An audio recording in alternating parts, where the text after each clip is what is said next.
Bismillahirrahmanirrahim. Kulan wacan oo wanaagsan daawadayaal halka aad naga daawanaysaan waa channelka Xogta Media waxaad ku soo dhawaataan warbixin gaar ah oo aan diradda ku saari doono madaxweyne hore Farmaajo waxa uu ka soo horjeestay go'aankii ka soo yeeray ra'iisul wasaare Maxamed Xuseen Rooble ee ku qotomay in dib loo celinayo lacagtii Imaaraadka laga qabsaday sanadkii 2018 haddaba warqad ka soo baxday madaxweyne Maxamed Cabdilaahi Farmaajo qaabka dhigaalkeedu ahaa iyo waxa ku jiray ayaa daawadayaal warbixintan idinku soo gudbi doona. ra'iisul wasaare Maxamed Xuseen Rooble waxa uu soo nooleynayaa xiriirkii Imaaraadka kala dhaxeeyay dowladda federaalka Soomaaliya arintaasina waxa ay laf dhuun gashay ku noqotay Maxamed Cabdilaahi Farmaajo oo ku hoos nool Villa Soomaaliya. wararkii ugu dambeeyay ayaana daawadayaal warbixintan idinku soo gudbi doona oo idinku jeexjeexi doona ha yeeshee intaanan guda gelin waxaan daawaday ka dalbanaya oo ka codsanayana muuqaalkan like saarto la wadaagta asxaabtaada adigoo subscribe inoo saaraya channelka oo furanaya gambalaalka si durbadiiba aad u hesho muuqaaladan halkan soo gelino. sidoo kale daawaday muuqaalka qaybtiisa hoose ee faalada lagu gudbiyo commentiga aragtidaada inagula wadaag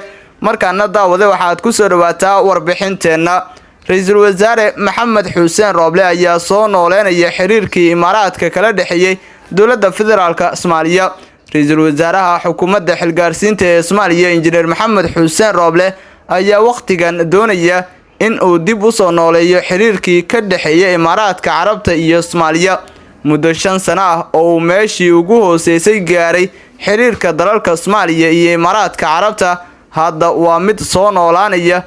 kadib talaabooyin isku soo dhaweyn ah oo uu qaaday ra'iisul wasaare Maxamed Xuseen Rooble. wuxuu Rooble ku dhawaaqay in loo celinayo Imaaraadka Carabta lacag garoonka Muqdisho looga qabtay horaantii sanadkii 2018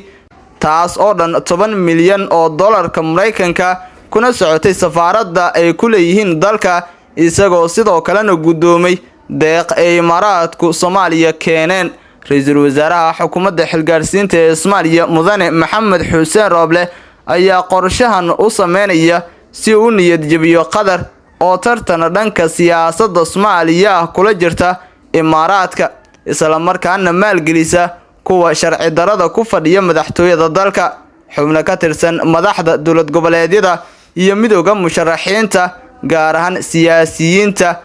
Umar Cabdirashiid Xasan Sheekh Maxamuud iyo Saciid Cabdullaahi Dani ayaa door weyn ku leh soo celinta xiriirka Imaaraadka Carabta iyagoo durba taageeray go'aankii ra'iisul wasaare Rooble ee ahaa in dalkaasi loo celiyo lacagtii garoonka Muqdisho laga qabtay taas oo qorshihii lagu qabtay ee ka dambeysay dowladda Qatar. dowladda Imaaraadka ayaa xiriirkooda cusub u wakiishay in uu dardar geliyo safiirka Soomaaliya u jooga Maxamed Al Uthman waxaana toddobaadyada soo socda lagu rajawan yahay in ay Muqdisho soo gaaraan xubno sarsare oo ka tirsan dalkaasi sida ilo xogogaal ah ay noo xaqiijiyeen. Imaaraadka ayaa bilaabi doona mashaariicdii uu ka waday Soomaaliya isagoo saameyn ku yeelan doona arrimaha qalabeynta ciidamada taas oo soo celinaysa awoodii uu ku lahaa gudaha Soomaaliya oo ay kal hore dhulka gelisay Qatar.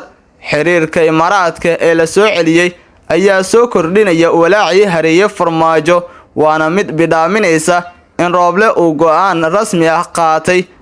isla markaana iminka laga bilaabo aanu dabcinin cadaadiska siyaasadeed ee uu ku hayo ninka sida sharci darada ku jooga madaxtooyada Villa Soomaaliya ee Maxamed Cabdilaahi Farmaajo. Maxamed Cabdilaahi Farmaajo qoraal ka soo baxay ayaa waxaa looga soo horjeestay go'aankii ka soo yeeray ra'iisul wasaare Maxamed Xuseen Rooble ee ahaa in dib loo celinayo lacagtii Imaaraadka looga qabtay garoonka Muqdisho sanadii 2018. Farmaajo ayaa wareegto ku faray gudoomiyaha bangiga dhexe in aan la bixin karin lacagtii sanadkii 2018 gigida diyaaradaha looga qabtay dowladda Imaaraadka Carabta taas oo shalay uu ra'iisul wasaare Maxamed Xuseen Rooble amray in dib loogu celiyo dalkii lahaa lacagtaasi oo dhan 10 milyan oo dollarka Mareykanka. madaxweynihii hore ee dalka ayaa warqadda ku sheegay in aan sifo sharci darada looga saari karin khasnada dowladda lacagta sida sharci darada dalka lagu soo geliyay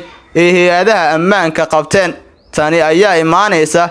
xilli Rooble uu fasaxay Jimcihii shalay lacagtaasi oo Imaaraadku leeyahay hoggaanka sharci darrada ku fadhiya Villa Soomaaliya ayaa sheegay in sifo sharci darro ay dalka ku soo gashay lacagtaasi, isagoo xusay in aan lagu bixin karin amar ka soo baxay hal mas'uul oo uu la jeedo go'aankii ra'iisul wasaaraha dalka. Farmaajo oo raba carqalad siyaasadeed oo hor leh ayaa tibaaxay in lacagta aan laga bixin karin qasnada dowladda, waxaase laga dhowr sugayaa go'aanka uu gudoomiyaha bangiga dhexe ka qaato amarada isdiidan ee ay soo kala saareen Farmaajo iyo Rooble. Mas'uuliyiin ka tirsan hay'adaha dowladda oo aanu la hadalnay ayaa shaki gelinaya in lacagta ay weli baaqi ku tahay qasnada bangiga dhexe ee dalka, iyagoo sheegaya in goor hore lagala baxay. waxaase xaqiiq ahaanshaha arrintan bidhaaminaysa jawaabta uu gudoomiyaha bangiga dhexe bulshada la hor yimaado. Qatar ayaa sidoo kale arrintan saameyn weyn ku leh, iyagoo sida la tilmaamayo dabada ka riixaya Farmaajo, waana tan sababtay in uu soo saaro warqadda uu diray gudoomiyaha bangiga dhexe. Lacagta Imaaraadka garoonka Muqdisho looga qabtay bishii Abriil sanadkii 2018 oo gaaraysa in ku dhow 10 milyan oo dollar, 9.6 milyan oo dollar ayaa saarneyd diyaaradda Royal Jet ee Imaaraadka, waxayna ku socotay sida ay sheegeen safaaradda uu dalkaasi ku leeyahay gudaha Soomaaliya. Arrimaha la xiriira lacagtan ayaa iminka laga cabsi qabaa in ay sii horiso xaaladda siyaasadeed ee dalka oo muddooyinkii dambe aad u cakirneed, iyadoo aan weli wax natiijo laga gaarin shirka golaha wadatashiga qaran oo Muqdisho ka socda muddo ku dhow 7. gudaana daawadayaal waa inaga intaa warbixintii aad ka daawanayseen channelka Xogta Media. haddii aad daawatay warbixintan, laag inoo saar muuqaalka, subscribe inoo saar channelka oo fura gambaleelka si durbadiiba aad u hesho muuqaaladan halkan soo gelino. sidoo kale daawada muuqaalka qaybtiisa hoose ee faalada lagu gudbiyo commentiga aragtidaada inagula wadaag. tan iyo warbixintan mid lacayna inta dib isugu kulmi doonana nabadgelyo.